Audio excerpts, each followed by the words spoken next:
दवाई कैसे कंट्रोल करता है ब्लड शुगर, कभी सोचा आपने? आपने दवाई खाई, ब्लड शुगर नॉर्मल आ गया, ब्लड में जो शुगर है वो गया कहाँ? जादू की तरह कहाँ गायब हो गया? सोचा कभी आपने? दवाई खाया, उसके बाद उसका जो आउटकम है कि ब्लड में शुगर आपने चेक किया तो शुगर आपको कम पाया, तो ब्लड के अंदर से शुगर निकल गया। निकल के गया कहाँ?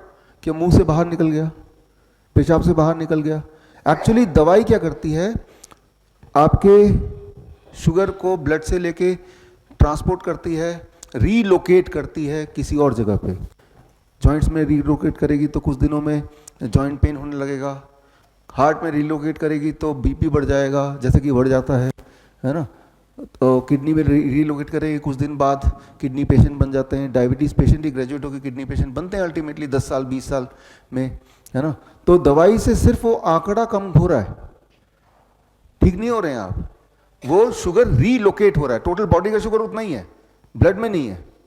जैसे हमारे शहर में होता है दिल्ली में कि कूड़ा एक जगह से लिया, इकट्ठा किया, उठा के दिल्ली के किसी और कोने में रख दिया, तो टोटल अमाउंट ऑफ कूड़ा उतना ही है।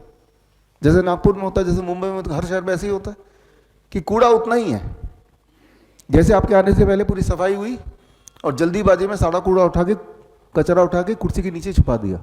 एक बार को देखने को लगेगा कि भाई सब कुछ साफ है भाई, लेकिन जब बैठेंगे तो धीरे धीरे एहसास होगा कि बदबू आ रही है, पोल्यूशन हो रहा है ना।